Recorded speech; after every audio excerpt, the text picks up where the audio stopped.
Okay,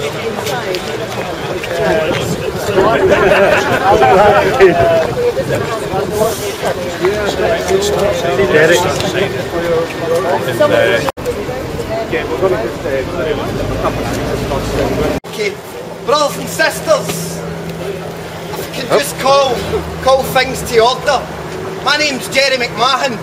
I'm the chair of the Glasgow Town Committee. I'd like to thank each and every one of you for coming out again today in such good numbers and attending today's protest.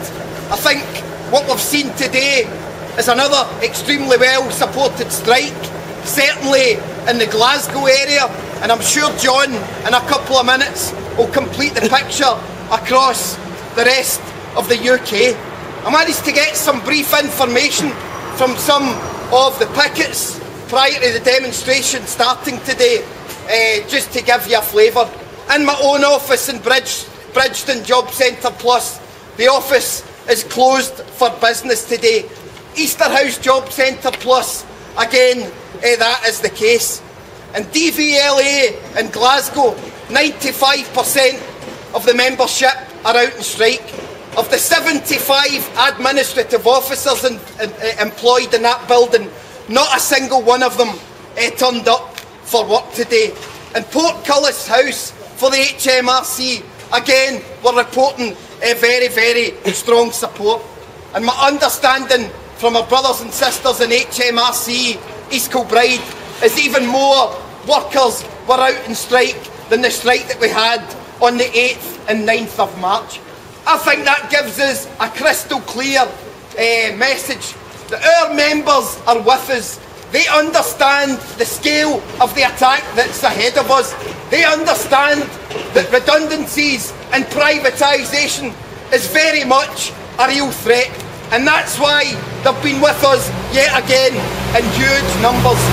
And I think that has sent out a clear message that PCS and the wider public sector do not accept that we will pay for a crisis that was caused by fat cap bankers, that we will fight job cuts and compulsory redundancies and privatisation every single step of the way. We say it's time to chase up the fat cap bankers and the tax evaders and the people responsible for this crisis. They're the individuals that should pay the price. And that's why we've decided to take industrial action on budget day, to send a clear message to this government and the wider public that we are not going away. We are prepared to struggle until we get a just settlement. There's action taking place in Glasgow today.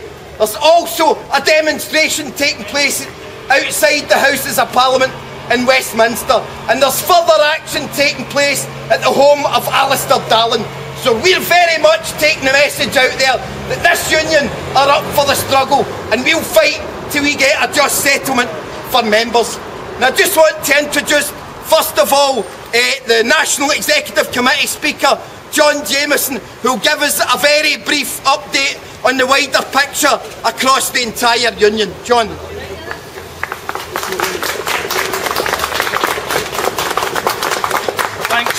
Thanks for the introduction, Jerry, and I bring on this damp of days the warmest greetings from the National Executive Committee, because it's you who have made today's action a success. It's not the National Executive Committee. We simply put in place the policies that you members put forward at conference, and one of those policies is defending our rights in terms and condition.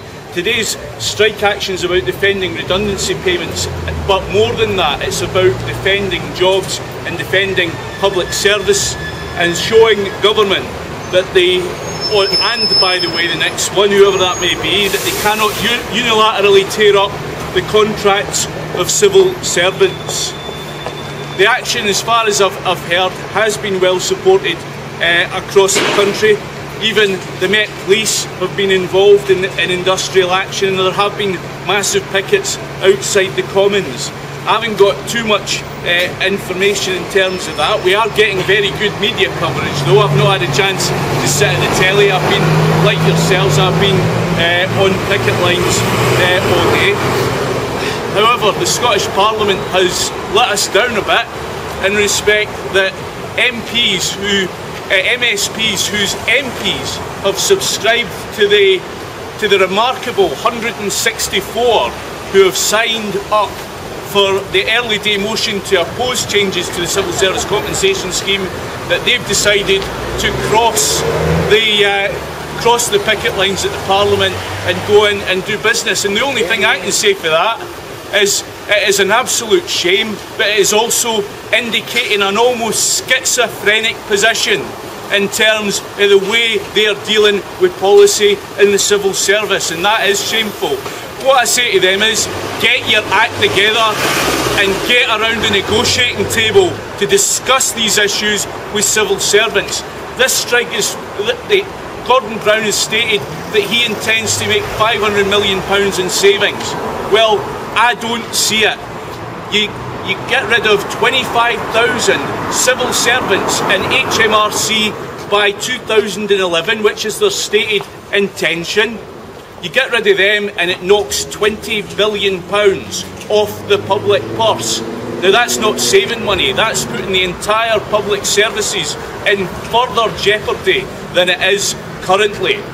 So with that, this dispute is a vital dispute. It's not only vital for us, our jobs, our terms and conditions, our contracts, but it's a vital dispute for the entirety of the public service. We know that every political party is going into the general election promising sweeping cuts across the public sector, and in particular the civil service. And the attack on the compensation scheme is so that they can deliver those job cuts on the cheap. If those changes go ahead, the more the risk of job cuts, it will also make privatisation of jobs and service more attractive. The campaign has been a success today and it will be a success further. So with that, I'll leave you. Thanks, John. Right. Brothers and sisters, now going to ask Derek Thompson, the chair of the PCS Scotland Committee, to take a letter into the Labour Party headquarters demanding that they take account of the concerns, demanding that they halt these widespread attacks on the public sector. So I'll ask Derek to take the letter in and he'll come back to us very shortly and give us an update on the response. Yeah, I've got a letter here I want to hand in to Ian Gray on behalf of PCS members in Scotland. Do you want to give Labour Party a call or should we talk with Ambulance?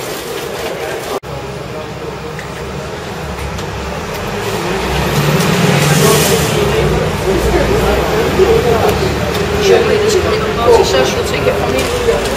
I recommend this letter on behalf of PCS members in Scotland against the cuts in our terms and conditions. Can you pass on to Ian Gray, please? Alright, thank you very much. Thank you.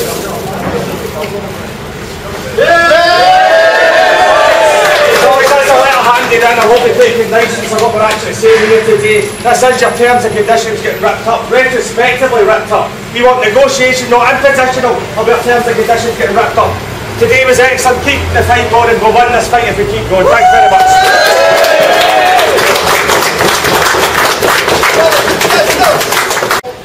Send a really clear message that we understand that this just isn't about redundancy payments or our own jobs, but it's about the wider service that we provide to the public.